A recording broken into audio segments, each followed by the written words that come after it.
Bonsoir. Aujourd'hui, je vais vous faire une petite intro qui ne concerne pas notre sujet d'aujourd'hui. Notre sujet d'aujourd'hui va tourner autour des élections, des résultats des élections. Et nous allons aussi essayer de parler des déclarations de M. Tebboune, notamment sur les médecins. Nous allons y revenir. Mais sinon, je vais vous parler d'un sujet d'une importance capitale. C'est un outil entre les mains du système, du pouvoir, du régime, mais dont les gens n'ont aucune idée. Et donc, je vais essayer de vous dire ce que moi, je sais sur cette question dont je vais vous parler. Alors, voulez-vous vous faire une petite idée sur les méthodes du régime algérien pour stigmatiser, calomnier, injurier avec la dernière vulgarité les journalistes et surtout les militants qui le dénoncent, ce régime, qui le montrent sous son véritable jour. Voulez-vous savoir comment, dans le même temps, ils utilisent les mêmes méthodes pour faire mousser ce régime, ses propres influenceurs, ses propres relais médiatiques, ses agents rémunérés de la subversion et de la propagande, rémunérés d'une façon ou d'une autre, pour les faire paraître aux yeux de l'opinion publique comme des nationalistes qui défendent la patrie, la mémoire des chouhada, la libération des patries. Les dignes héritiers, nous répète-t-il à longueur de journée, de l'armée de libération nationale.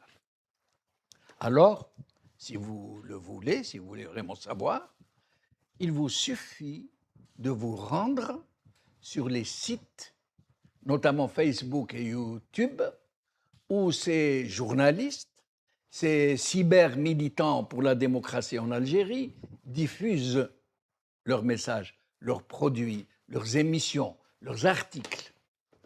Allez par exemple dans les sites de cette chaîne depuis laquelle je vous parle, de NATV, d'El Magharibiya, et des journalistes citoyens qui bravent le blackout sur la réalité du système, qui le dénoncent tous les jours, qui éventent ses méthodes, ses mensonges, sa propagande. Et dans le même temps, allez dans les espaces des cyber-baltagias du système et vous allez vite comprendre ce que je suis en train de vous dire. Pour les premiers, ceux qui militent pour la démocratie en Algérie, qui donnent de leur temps, qui donnent de leur argent, qui font tout ce qu'ils peuvent, qui s'exposent à la calomnie, à l'injure, à la flétrissure, vous allez être proprement choqués.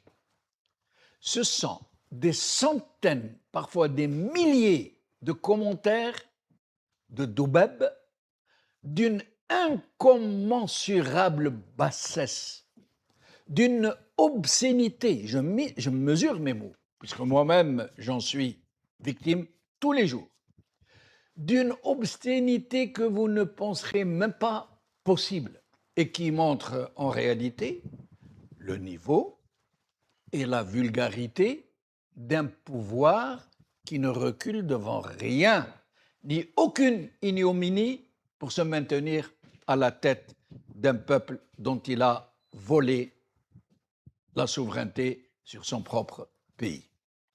Vous serez étonné que ces vils mercenaires, ces voix de leurs maîtres, qui vendent pourtant leur honneur au plus offrant, B'draham, qualifient eux-mêmes les hommes et les femmes libres de leur patrie de harka, d'agents du Mossad, du Makhzen marocain, de vendus qui se font payer leurs prestations. De la même manière que les mêmes se rendent dans les espaces entretenus par le régime, celui des cyberbaltagias, dont les audiences sont artificiellement gonflées pour faire croire à une grande popularité, pour tromper l'ennemi qu'est l'opinion publique, et entretenir la calomnie sur les militants pour la démocratie. Vous verrez donc les mêmes cyber-baltagias, les mêmes doubeb, poster des commentaires très flatteurs sur ce qu'ils appellent, eux, les hommes, les dignes héritiers des Chouhada, les soldats du net, pour défendre la patrie. Mais ne vous méprenez pas. S'il existe en effet parmi ces cohortes de doubeb des gens naïfs qui suivent le mouvement, le courant et qui croient sincèrement qu'ils défendent leur pays contre des traîtres et des mercenaires, s'il existe aussi parmi ces pourfendeurs du militantisme pour la libération de l'Algérie des alliés naturels du pouvoir, parce qu'ils trouvent leur compte avec lui. Le gros des troupes est d'une toute autre nature, et c'est cela que vous ne savez pas et que je vais vous dire. Ce sont des cyber-baltagias organisés en véritable commando du net, dirigés par les services des trois grands services de sécurité, la DGSA, la DGSI et la DGSE. Oui, de véritables commandos, d'ailleurs ce sont des soldats de l'ANP, structurés en équipes qui travaillent en 3x8, 24 sur 24. Ou, d'après vous, dans des casernes, agencées en open space et dirigées par des officiers de l'ANP ou des services. C'est la même chose, de toutes les façons. Chaque cyber-baltagie a un programme, une liste de militants et de sites qu'il doit attaquer. Plusieurs pseudonymes derrière lesquels il se cache, derrière lesquels il signe ses hashakum immondices. Mais il n'y a pas que cela. Un autre commando d'un niveau autrement plus élevé, autrement plus qualitatif, j'allais dire, est dirigé par la DGSN.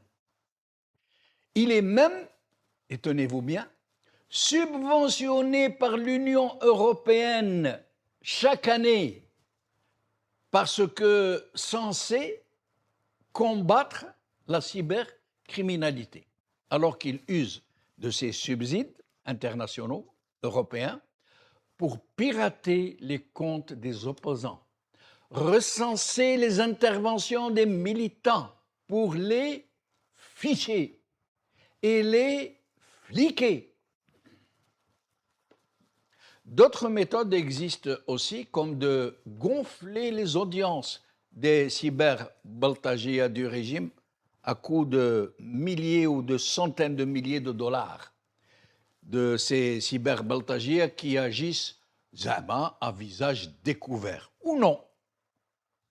J'insiste donc auprès de vous, chers amis qui nous suivez, avant que nous ne prenions des décisions peut-être pour supprimer tout simplement l'espace commentaire sur nos vidéos, parce que nous sommes fatigués de nous faire insulter, qu'on vienne insulter nos mères, nos épouses, nos sœurs, avec des termes qui font très mal, et ils le savent, et ils le font pour ça. Allez voir de vous-même ce que sont les sales méthodes de ces soudards du net. Voyez par vous-même l'obscénité et l'ordure dont ils usent pour salir l'honneur des militants et des journalistes libres. Vous constaterez ainsi par vous-même ce que sont ces gens, ce que sont leurs méthodes et jusqu'où ils peuvent aller autant les cyber-Baltagia que leurs officiers traitants, que le pouvoir qui les sustente.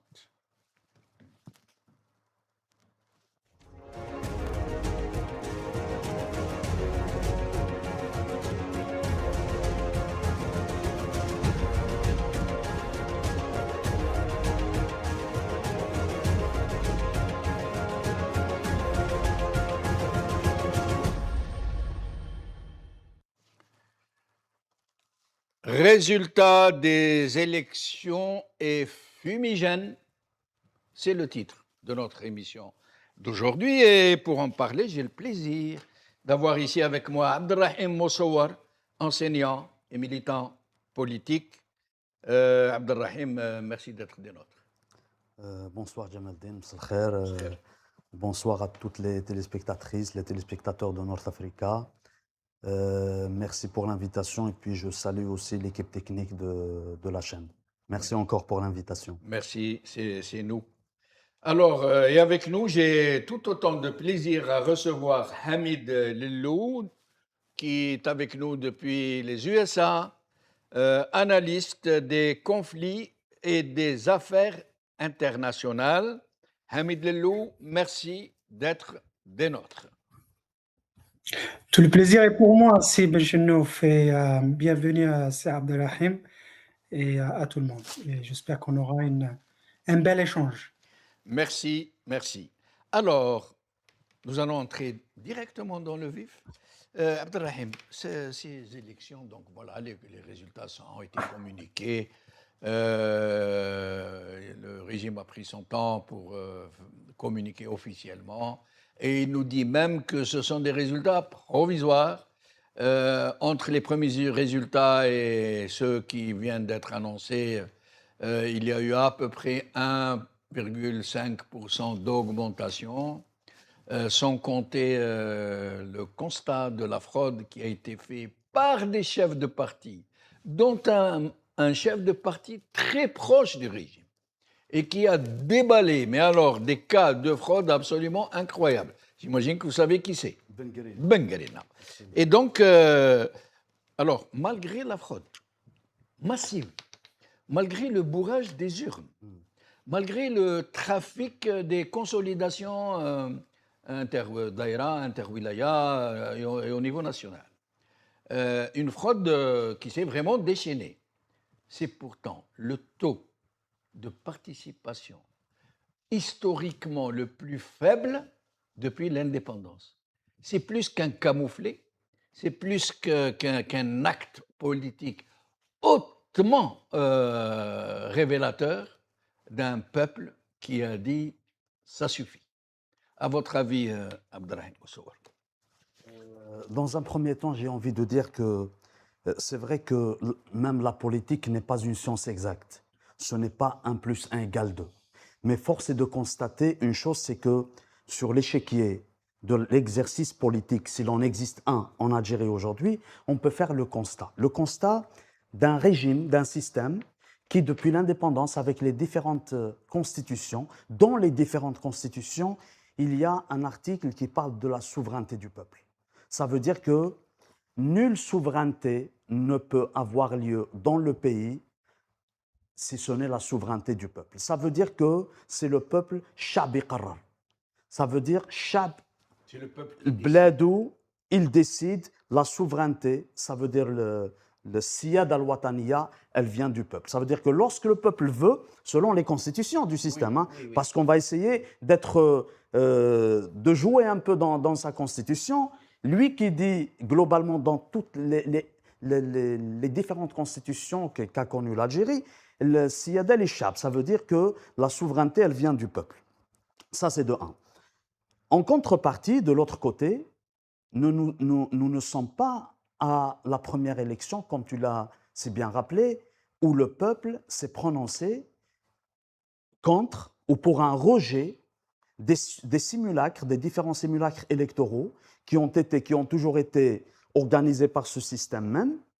Et puis, un président, avec son gouvernement, etc., qui jure depuis 2019 mettre fin à l'ancienne Aïssaba et exercer en Algérie, mettre en place de nouvelles pratiques. D'ailleurs, le jour même des élections, le 2 juillet dernier, quand il a fait cette rencontre avec la presse, il a dit « Fini zman تاع الكوتا خلاص زمان تاع الكوتا خلاص زمان تاع le partage des sièges à l'Assemblée nationale. Ce qui est révélateur d'une chose, c'est que lui, il a toujours fait finalement partie d'un système du quota. Et la dernière Assemblée nationale qui a voté à main levée les lois liberticides, la restriction des libertés en Algérie, finalement, ses propres lois, il s'agit finalement d'une Assemblée nationale تاع الكوتا. Le peuple algérien, le 3 juillet 1962, quand il y a eu le référendum de la fin de la guerre et de l'autodétermination du peuple algérien, il s'est prononcé massivement contre le système colonial, c'est-à-dire pour l'indépendance de l'Algérie. L'histoire a voulu que 64 ans après, la veille du 3 juillet, le 2 juillet, le peuple algérien s'est prononcé massivement, pas de la même manière, mais d'une autre façon encore plus responsable, en disant que ce système qui a confisqué le pays depuis 1962, on ne veut plus. Il s'agit d'un acte politique responsable d'un peuple qui voit, qui regarde l'avenir du pays plutôt que le maintien du système. Mais juste, j'entends très bien ce que vous dites. Peut-être faut-il préciser que depuis l'arrivée de Tebboune, qui est lui-même un président désigné par la junte, dont on sait que le premier mandat, les élections, la farce électorale qui était censée faire passer le monsieur comme étant élu par le peuple, ça a été un boycott massif. Absolument. Ensuite, il y a eu sa constitution, le référendum. Le 1er novembre 2020. Et il a choisi la date. Ouais. Parce que son programme durant le premier mandat, c'était 54 points. Zama 1954. Exactement. Déclenchement du 1er novembre. Et puis, Moadet Faransa, sortir de la même mise de la colonisation. Le fonds de commerce mémoriel dans sa splendeur. Exactement. Et puis, donc, il y a eu le référendum sur la Constitution, boycott massif. Il y a eu sa deuxième élection. Non, il y a d'abord eu le Parlement. Le Parlement. Et local. Local. Boycott. Effectivement. Et il y a eu son deuxième mandat à la présidence, boycott.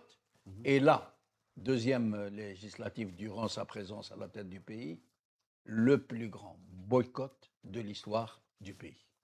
Et c'est dire, et nous allons y revenir. Mais nous allons d'abord demander à Hamid Lello. Hamid Lello, donc, dans cette, comment dire, problématique de l'élection, fraude systématique, bourrage systématique, propagande systématique, et quand ça ne marche pas bien, comme cette fois-ci, le boycott a répondu de façon magistrale. Qu'est-ce qu'ils sont en train de dire? Toute la presse qui écrit sous les ordres, tout le monde sait, d'un conseiller du président Tebboune. Tout le monde le sait. Quels sont les titres de cette presse? Le même titre, un seul titre pour toute la presse. C'est quoi? Ce sont les partis politiques qui ont été désignés comme étant les principaux coupables de cette bérésina.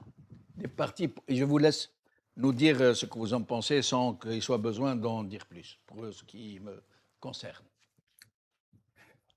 Tout d'abord, ça c'est un point pour lequel je vais répondre en étant l'avocat du diable. Et je m'expliquerai. Mais avant ça, l'intro géniale. Vous avez parlé des Baltaji. Et il y a quelques mois, j'avais mentionné ce point même sur votre chaîne parce que il n'y a pas que les Baltajia, cyber-Baltajia comme vous les avez pas appelés. Moi, je les ai appelés les Baltajia médiatiques parce qu'ils viennent se frotter à nous sur votre chaîne et ce sont des agitateurs. Et il n'y a pas de débat. Quand ils n'ont pas d'argument, ils commencent à nous insulter. Je ne vais pas citer les noms, mais il y en a quelques-uns, surtout ceux qui vivent en France. Et je les ai traités de Baltajia médiatiques parce que, à la différence des Baltajia dans les manifestations qui jettent des cailloux pour provoquer la police, eux, ils nous jettent du venin, des mots genre imbécile, idiot, vous comprenez rien du tout, nous on a une démocratie, etc., etc. Je ferme la parenthèse. Et croyez-moi, ils inondent vos plateaux quand vous les invitez et je comprends que votre télévision essaye d'obéir aux règles de démocratie ou de donner la voix à différents courants, à différentes opinions. Répondant à votre question, je vais faire l'avocat du diable. Alors vous n'êtes jamais content. Vous n'êtes jamais content quand les chiffres sont astronomiques, des chiffres brejneviens, vous dites c'est de la fraude et qu'on gonfle les chiffres. Et quand on donne des chiffres bas, vous nous dites que le peuple boude. Ben non, c'est la démocratie. Nous vous donnons la vérité. On parle vérité maintenant. On vous a donné les chiffres, c'est 20%, c'est les plus bas, c'est pas un problème. Voilà, on n'a pas lieu d'avoir honte de ça parce que nous respectons la démocratie et on va avoir cette transparence. Mais méfiez-vous parce que 20%, c'est déjà un chiffre qui est gonflé. Il y a des études académiques. D'ailleurs, je suis en train de travailler sur un papier que j'espère je vais sortir à la fin de l'année ou début 2027, qui dit que les régimes autoritaires de police politique tels que celui de l'Algérie, ces régimes-là arrivent à mobiliser entre 5 et 7% de la population en utilisant les moyens divers et variés, corruption, clientélisme, violence, chantage, etc. Donc 20%, c'est déjà gonflé. C'est un chiffre qui est, au fait, c'est pour cacher. Pardon, Ils juste pour veulent cacher. apporter, Hamid Lello, juste pour apporter de l'eau à votre moulin, je m'excuse de vous avoir interrompu. Le chiffre que vous donnez a été vérifié dans les wilayas, Kima Boumerdas par exemple, où la fraude n'a pas été possible et des chiffres qui ont été de l'ordre de 6% à peu près. Comme dans la plupart des grandes wilayas du Nord, où il y a eu une certaine vigilance des fonctionnaires eux-mêmes qui ont refusé que la fraude s'y pratique et qui sont à peu près de cet ordre-là, comme vous venez de le dire, entre 5 et 7%. C'était juste pour confirmer ce que vous dites. Hamid Lello, je vous laisse poursuivre. Et merci, merci pour la confiance. Ça ne vient pas de moi. Comme j'ai dit, bah, c'est des recherches que j'ai faites et depuis quelques semaines, j'ai commencé à travailler d'ailleurs sur le sujet des haragas, mais d'un point de vue relations internationales et diplomatie entre la France et l'Algérie. Et je suis tombé sur ces chiffres. C'est des chiffres qui existent dans tous ces régimes autoritaires. Et, euh, et maintenant, pourquoi alors ils disent 20%?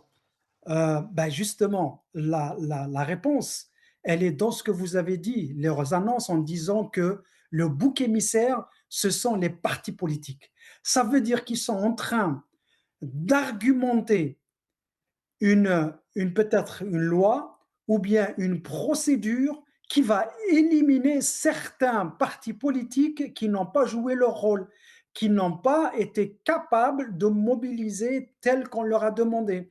Parce que tous ces partis qui ont participé, moi je défie quiconque qui va me montrer un de ces élus ou un de ces candidats avec une plateforme, une dizaine, une quinzaine, une vingtaine de points où il expliquerait au conditionnel qu'est-ce qu'il ferait en tant qu'élu. Il n'y en a pas. Tout ce qu'ils font dans leur campagne ou tout ce qu'ils ont fait, c'est aller voter, aller voter, aller voter. C'était un matraquage médiatique, un matraquage et bourrage de crâne pour forcer, pour influencer l'opinion publique à y aller en utilisant et en usant de tous les moyens extraordinaires qui leur ont été donnés. Il n'y en a pas un, on n'a pas entendu un d'eux nous donner le programme de dire qu'est-ce qu'il va proposer pour l'éducation, pour la santé, pour l'économie, etc., etc. Non seulement ils ont crié haut et fort, venez voter, mais en plus de ça, ils ont dit on va tous défendre le programme du président qui n'existe même pas.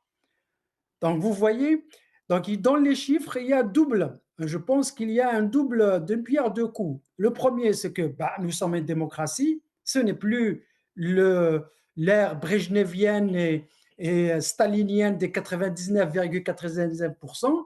Et de deux, vous voyez, on vous laisse travailler, on a tous les partis politiques d'opposition, même ceux qui se disent de l'opposition, et ils ont participé, et malgré ça, les chiffres sont bas. Donc, ce n'est pas nous, c'est les partis politiques, ce sont les élus locaux, ce sont vous, nous, on n'a aucun problème. Et restez avec nous, Hamid, je reviens à vous dans un petit moment. Alors, nous allons d'abord voir à chaque fois, à chaque tour de micro, nous allons voir quelques vidéos. Là, nous allons voir des déclarations de chefs de parti qui nous disent ce que vous allez entendre. ما يخفاش على الجميع أن ظاهرة العزوف أصبحت تقريبا ظاهرة عالمية. الكثير من الدول الديمقراطية القديمة العتيقة في أوروبا، في أمريكا، في آسيا وغيرها تشاهد أو تعرف هكذا نسب وحتى أقل من هذه النسب. أن نسبة المشاركة بالرغم من نسبة المشاركة في دول أوروبية وفي دول عالمية تعرف تراجع. يعني كي تقراوا هزوا دخلوا نسب المشاركة في انتخابات في دول أخرى تعرف أنه فيه تراجع من طرف يعني المشاركين في العملية الانتخابية.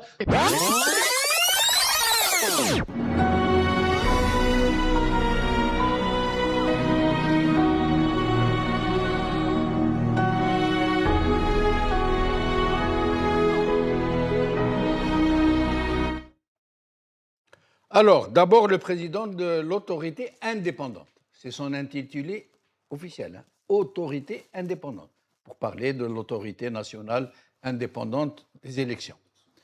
Alors, il nous dit, non, c'est rien, cet abstentionnisme, c'est tout à fait normal. Il y a aujourd'hui une tendance mondiale à l'abstentionnisme. Tous les pays du monde, ils ont de l'abstentionnisme. Alors, nous allons vous remontrer le tableau et je vais le commenter. Je vais donner un seul chiffre. Par exemple, la France, pour les dernières législatives qui sont passées en France, c'est à peu près 60%. Et là, voilà, Australie, 90,60% de participation. Belgique, 87,42% de participation. Suède, 84,21%. Allemagne, 82%. Norvège, 80%. Pays-Bas, 78%. Canada, 68,70%. France, 66,63%. Espagne, 66,59%. Royaume-Uni, 64,47%. Italie, 63,79%.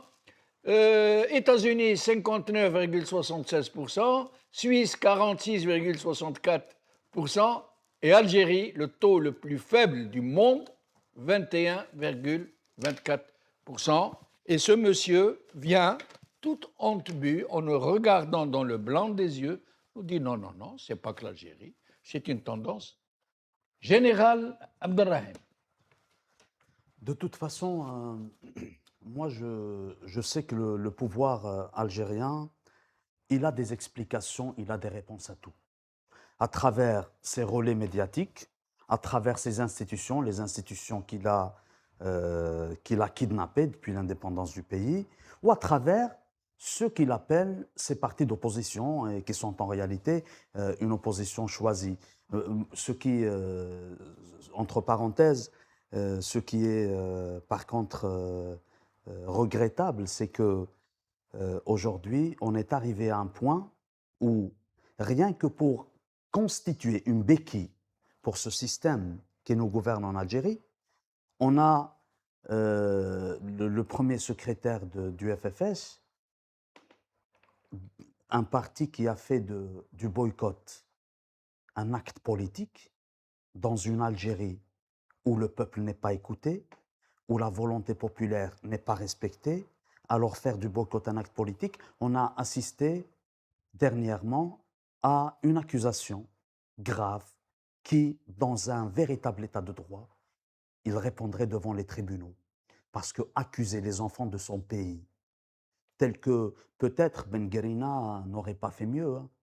Peut-être d'autres responsables politiques qui sont adossés au système, on le comprendrait puisqu'on connaît la cassette. Mais aujourd'hui, en 2026, jadis كما يقولوا بكري عايش تشوف عايش تسمع ولا عايش تشوف.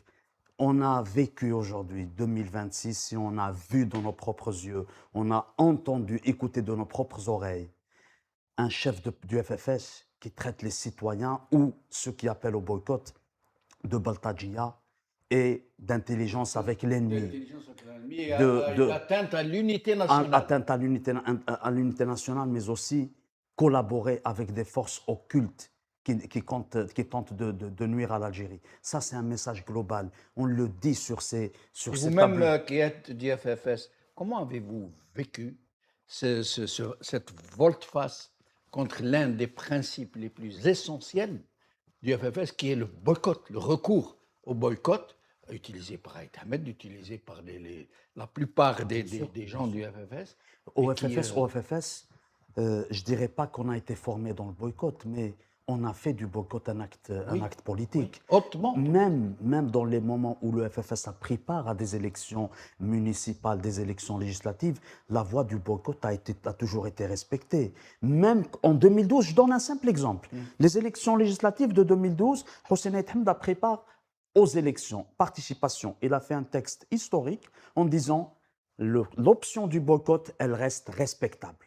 Ça veut dire que nous avons choisi. C'est dit. Alors que nous participons, mais l'option l'option du boycott reste respectable et audible, tout simplement parce que venir 60 ans après l'indépendance avec un système mafieux, corrompu, etc., prendre part à des élections, ça peut être une option politique. Le FFS qui a participé à des présidentielles, Oui. alors qu'il n'avait pas une chance sur 1000 milliards d'être élu. Et ce qui est constatable au Sekhoya Djamaldine, c'est ce fossé qui se crée entre l'intelligence collective du peuple et la perversité des partis politiques. Le FFS en 2024, qui devrait en réalité parler d'alternance au pouvoir, qui parlait d'un changement radical, il parle tout simplement d'un changement, d'une possibilité de changer les choses, d'une possibilité de ramener du positif à la chose économique, la chose associative, la chose sociale en Algérie. Alors que le combat historique de ce parti, c'est celui du respect de la volonté du peuple. Et la volonté du peuple s'est exprimée massivement. Et comme vous avez recours à des formules populaires, on peut aussi utiliser une autre pour ce qui est du FFS, et Win Kunt, Win Willit. Exactement. Alors, Hamid Lello, avant de vous donner la parole, nous allons écouter M. Benguerina. Écoutez bien ce qu'il va dire et rappelez-vous que c'est un allié très intime, très proche du pouvoir qui use de l'islamisme et de l'islam d'une façon générale pour défendre des gens illégitimes, une mafiocratie qui a fait main basse sur le pays, et il les défend au nom de Dieu lui-même, en personne. J'étais tenté de le dire. Écoutons-le. يعني لو لم تقصى العاصمة نتيجتنا ما كانتش بهذا الشكل، كان نتيجتنا أكبر بكثير. لو سامح الله بعض الناس اللي لعبت بالصناديق، وما قلتش أنا الإدارة لعبت بالصناديق، بعض الناس اللي لعبت بالصناديق كما شفنا في فيسبوك، وكما عندنا تقارير من ولايتنا وراح نتقدموا بها المحكمة الدستورية، كانت نتائجنا تكون أكثر من هذا بإذن الله تعالى. وإحنا راضين بهذه النتيجة، والرضا الكبير كما قلت بأن الأغلبية الرئاسية بقت محافظة على صدارتها داخل البرلمان. من بين الأهداف اللي رسمتها حركة البناء الوطني أن تبقى الأغلبية الرئاسية مسيطرة على أغلبية البرلمان، وهذا قد تحقق، وتقدم أحزاب أخرى ضمن الأغلبية الرئاسية لم تكن متواجدة أصبحت الآن متواجدة بعدد أكثر. الهدف الثاني أننا نحافظ على كتلتنا البرلمانية، ونزيد لقد حافظنا رغم إقصائنا من الجزائر العاصمة، حافظنا على كتلتنا البرلمانية. من بين الأهداف اللي رسمتها حركة البناء الوطني أن تبقى الأغلبية الرئاسية مسيطرة على أغلبية البرلمان. Il parle aussi dans une autre vidéo d'un consulat en France où le fils d'un d'un fonctionnaire de ce consulat aurait eu un résultat extraordinaire. Il nous parle, je crois, de 600 bulletins de vote où il n'y a presque aucun doute, selon lui, que ce soit une fraude organisée. Pour vous dire que... Alors, Hamid Lellou. Écoutez, les élections telles qu'elles ont été organisées, moi, je ne peux pas m'empêcher de penser à l'avant 2019. Rappelons-nous, surtout vers les 2012, 13, 14 et tout ça, jusqu'en 2019, nous avons vu un jeu politique, un jeu intra-démocratique. Qu'est-ce que je veux dire par intra-démocratique? C'est-à-dire que cette pseudo-démocratie au sein même de ce système où les différents courants se chamaillaient. On entendait des députés crier sur Ouyahia, l'insulter de tout mot, et lui, il leur répond. On a vu tout ce cirque à la télévision. Et j'ai l'impression que l'équipe qui domine maintenant en ce moment en Algérie, elle ne veut pas revoir ces mêmes scènes, parce que ces mêmes scènes étaient le prélude du Hirak. Même à l'époque, je pense que vous et moi, si Jamel-Din, on a eu une discussion, on n'était pas d'accord sur tout, et il y a beaucoup de gens aussi qui m'ont appelé et m'ont dit, fais attention à ce que tu dis, il ne faut pas dire que le Hirak n'est pas venu du peuple. Moi, je l'ai toujours cru et je le crois encore. Il y a dans un mouvement ou dans une révolution, il y a des précédents et des antécédents. Et à la fin, vous avez des déclencheurs.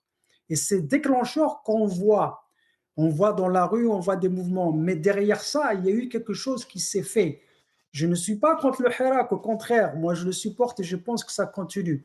Mais le déclenchement du Hirak, je le base sur 4 piliers. Il y a le peuple, bien sûr, il y a l'élite politique, il y a l'élite éduquée, qui sont tous indépendants, mais il y a aussi l'élite au sein des institutions qui veut le changement. Moi, maintenant, la question que je me pose, est-ce que ceux qui ont provoqué ce hirak de l'intérieur du système, c'était des gens qui voulaient réellement le changement, ou c'était des gens qui voulaient bousculer le groupe qui était en charge? Et c'est pour ça qu'on a vu, par exemple, ce groupe maintenant qui a pris en otage notre révolution. Il y avait des gens qui étaient dans le système et qui manipulaient les choses. Je ne remets pas en question l'authenticité du Hirak, je ne remets pas l'authenticité du mouvement populaire, mais le peuple n'a pas bougé juste comme ça. Et ces 4 ingrédients, moi j'espère qu'un jour ils seront encore ensemble et on va voir cette synergie, cette synchronisation entre les 4 éléments pour qu'on revienne à ce mouvement populaire non violent. Maintenant, Bengrina, il joue son rôle comme d'habitude et apparemment c'est le clan auquel il appartient a perdu de son aura, parce que moi le système tel que je le décris comme des cercles d'influence. Au milieu vous avez le noyau dur où il y a la prise de décision, et autour, il y a ces cercles. Ces cercles, des fois, ils sont proches du noyau dur, et des fois, ils s'en éloignent.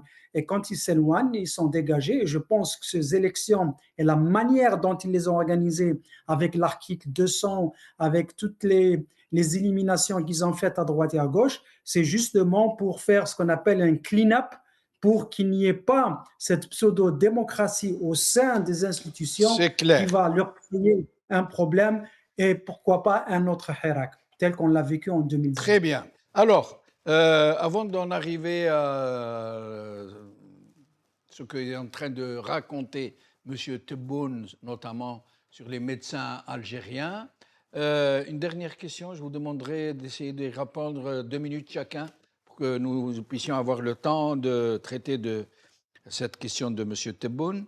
Alors, en moins de 2 minutes, s'il vous plaît. Est-ce que c'est un boycott massif, dans son sens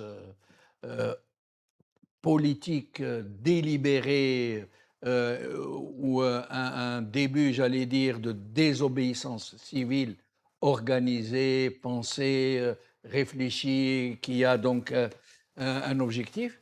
Ou est-ce que c'est juste de la lassitude, un abstentionnisme dû à un ras-le-bol, comme on dit. Les gens savent que ça ne sert à rien d'aller voter, que tout se fait sans eux, et donc ils ont décidé de ne pas y aller, tout simplement.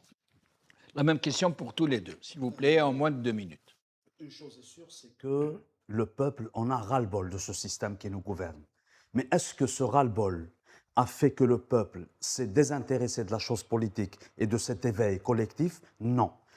Dans la mesure où ce système essaie de ramener l'Algérie à l'avant 2019 avec les moyens, malheureusement, avec les moyens d'avant 88, parce que lorsque nous regardons aujourd'hui la scène médiatique, qu'elle soit audiovisuelle ou même écrite, lorsqu'on regarde les partis politiques qui sont acquis au système ou même le discours officiel, on comprend que le régime en Algérie veut nous ramener au système du parti unique. Mais le peuple, avec tout ce qu'il se passe dans le monde, il ne veut pas, et ça je le dirai toujours, c'est ce qui constitue l'éveil d'un peuple. Il ne veut pas être le bâton entre les mains des puissances qui pourraient nuire à notre pays. Ça c'est d'un côté, mais de l'autre côté, après la phase de ce sursaut populaire, c'est-à-dire le Hirak qui a commencé en 2019, et puis l'affirmation de cette identité d'un peuple, homme ou femme, avec une pluralité culturelle, linguistique, etc., qui s'acceptent les uns les autres, est venue une partie très importante, c'était la partie de la résistance. La résistance d'un peuple avec les centaines de détenus politiques et d'opinions que nous avons, avec les interdictions de sortie, les interdictions d'entrée en militant, avec la fermeture du champ politique et médiatique. Le peuple ne s'est pas délaissé, ne s'est pas interdit de faire sa concertation. La concertation du peuple, le pouvoir qui croyait que le peuple était mort dans sa personnalité, le peuple a montré une chose, c'est que sa concertation s'est faite de manière la plus pacifique à travers les urnes. Une concertation tacite. Une concertation responsable, une concertation historique dans un climat de chape de plomb qui lui est tombé dessus. Mais le peuple n'a pas oublié les repères. Les repères, c'est quoi? C'est un rejet massif des agendas du système tant que nous voudrons toujours que l'Algérie change. Très bien. Alors, même question, Hamid Lello. Oui, cette concertation, elle est tacite et systémique plutôt. Moi, j'aurais aimé que ce soit un boycott actif. On a eu droit à un boycott systémique où les gens ont l'habitude de dire non, je ne participe pas. Ce n'était pas de l'abstention parce que abstention veut dire que vous aviez participé jadis et maintenant vous avez décidé de ne pas participer. Les baltagia que vous avez montrés politiques qui parlaient de l'abstention dans les démocraties, c'est pas de l'abstention, on appelle ça l'apathie. L'apathie politique, c'est quand le citoyen se désintéresse parce que il voit pas quelque chose d'extraordinaire dans les élections, parce que qu'il vote ou pas, les élus se valent et ils font à peu près ce qu'il faut pour travailler pour le peuple. C'est ça la différence entre les deux. Maintenant, le boycott, c'est un non-événement.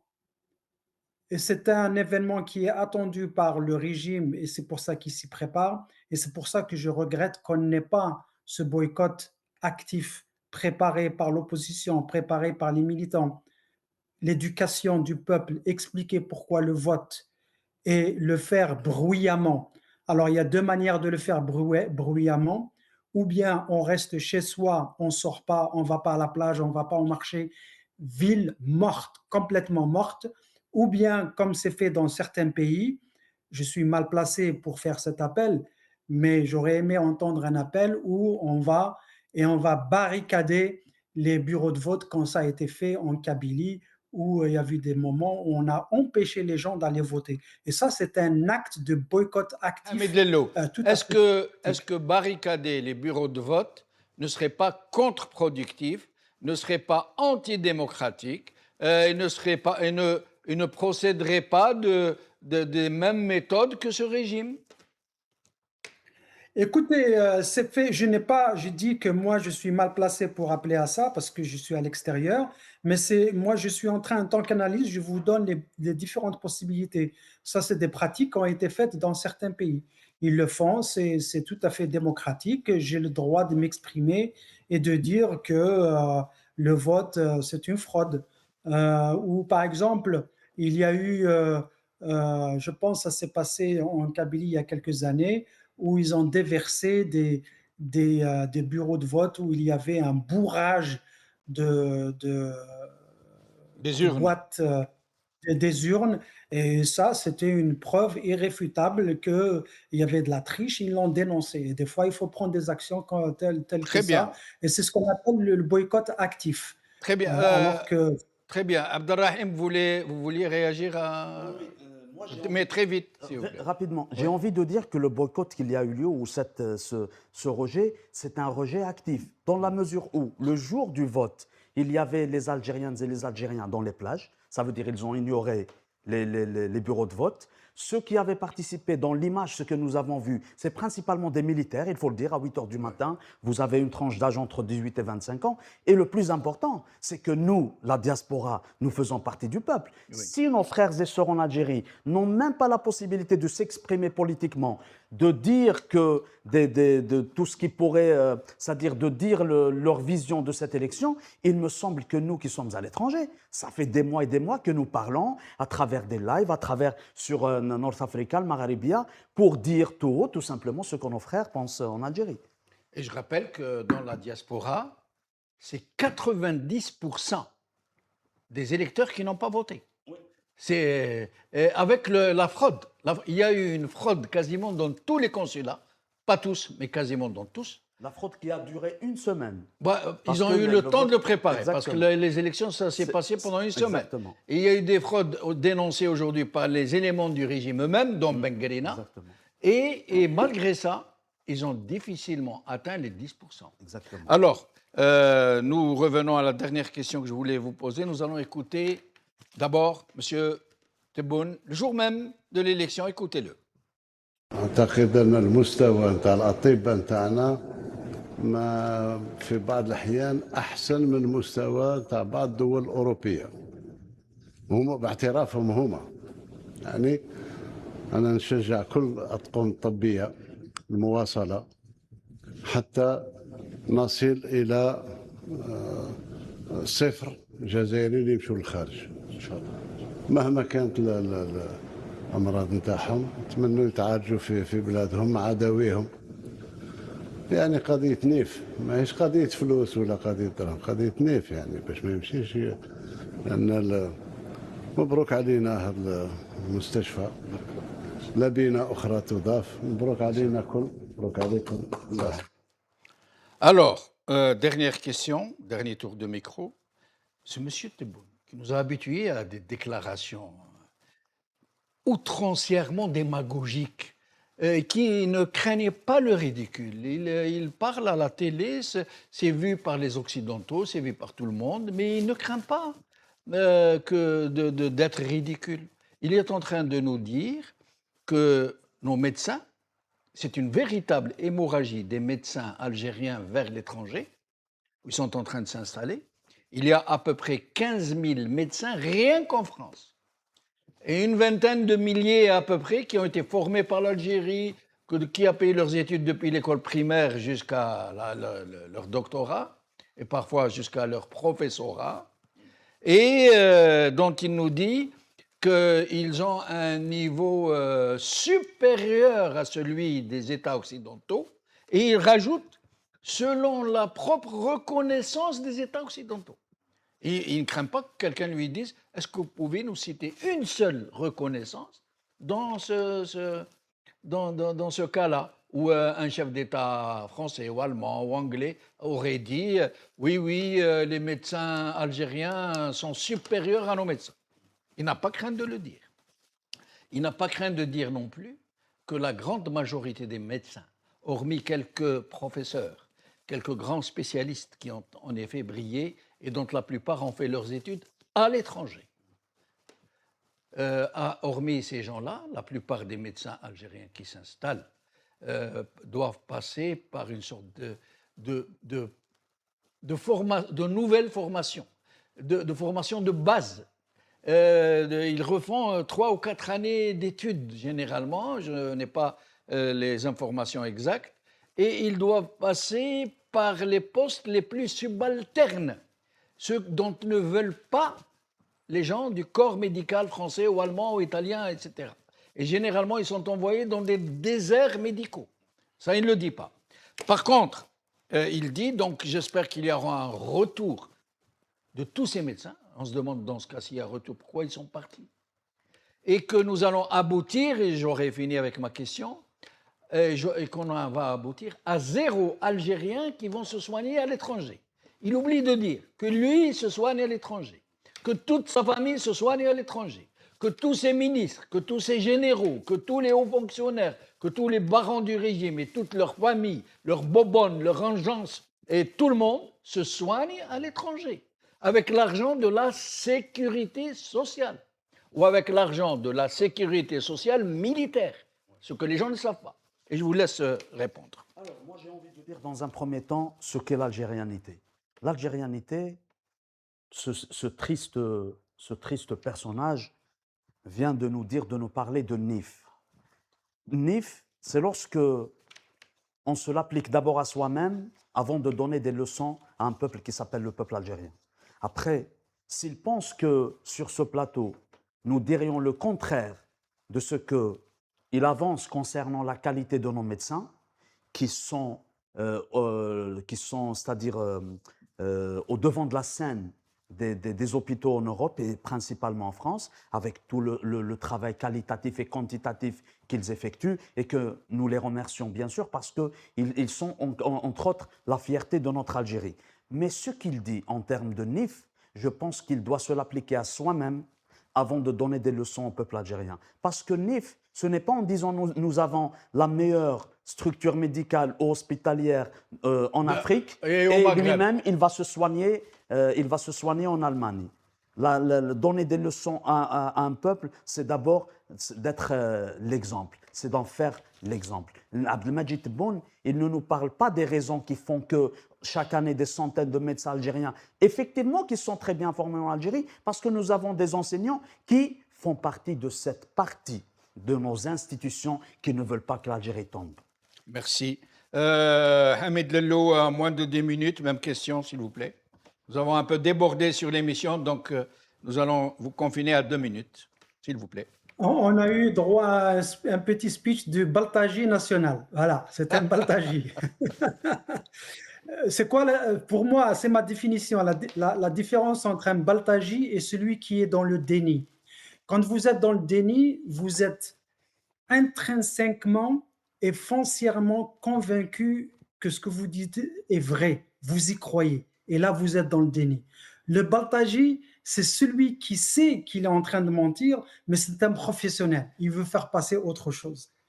Maintenant, quant au corps médical algérien, il faut faire une distinction entre les médecins, les soins et la prise en charge. C'est la prise en charge qui fait défaut en Algérie. Nous avons de grands médecins et je vais vous donner une anecdote. Je vais partager une anecdote. Un ami du Hirak, très connu, ici aux États-Unis, une sommité, et qui était malade. Il est rentré en Algérie, il était sous soins médicaux ici aux États-Unis. Il rentre en Algérie, il avait une chute d'urgence. Ils lui font une intervention chirurgicale très très pointue en Algérie. Il se remet, bon rétablissement, il revient ici aux États-Unis, il va voir son médecin traitant, il fait des analyses, et ça de sa bouche, hein. Il lui a dit, on n'aurait pas fait mieux. On n'aurait pas fait mieux. C'est-à-dire que je confirme ce que ce Baltaji national dit. Il y a des exceptions comme ça. Et c'est pour ça que moi je dis à nos militants, à mes amis militants du Hirak, quand on critique, il faut qu'on fasse très attention de critiquer. L'Algérie, elle fonctionne, à mon avis, elle fonctionne, allez, disons, à 10 ou 15 ou 10 ou 20% de son potentiel. Moi, je ne dis pas, moi je ne suis pas du genre à dire ah, tout est noir. Merci. Non, il y a certaines choses, il faut faire attention pour qu'on ne perde pas notre crédibilité. Merci Hamid Lello. En tout cas, pour ce qui me concerne, et je connais très bien mon pays, les hôpitaux algériens sont pour la plupart devenus des hôpitaux mouroirs. où les gens meurent de maladies d'un autre siècle, où beaucoup de gens qui ont des maladies graves, comme les cancers, par exemple, et c'était, rappelez-moi le nom du professeur, comment il s'appelait, Bouzid, grand professeur de médecine, j'ai oublié son nom, Rabbi yarhamou, m'avait parlé personnellement pour me dire que c'était catastrophique, que les médecins avaient mal pour leurs malades, qu'ils voyaient qu'ils allaient mourir, qu'ils n'avaient pas d'autre choix, faute de soins appropriés. Au moment où, je le rappelle, les barons du régime vont tous se faire soigner de l'autre côté, ce qui est une preuve avouée, évidente, qu'ils ne font pas confiance à leurs propres hôpitaux, malheureusement, où le peuple n'a pas d'autre choix, le bon peuple, le petit peuple, n'a pas d'autre choix que d'attendre à des rendez-vous qui mettent des mois généralement, et beaucoup de gens qui ont des rendez-vous, quand le rendez-vous arrive, sont déjà morts, ils sont déjà plus là. En un mot. Juste 20 secondes. Oui. Ce qui fait que nos frères médecins en Algérie et partent à l'étranger, ce n'est pas une question de compétence. La compétence, elle est là, mais c'est le problème des moyens, c'est le problème des politiques médicales qui ne sont pas mises en place. Ils ne supportent plus voir leurs concitoyens mourir pour des futilités. Et eux, ils sont dans l'incapacité de leur venir en aide. Absolument. Absolument, je suis tout à fait d'accord avec vous. Nous sommes arrivés à la fin de cette émission. Merci Abdelrahim Moussaouar, merci Hamid Lellou, merci à vous, chers amis, d'avoir suivi cette émission. Bonne soirée.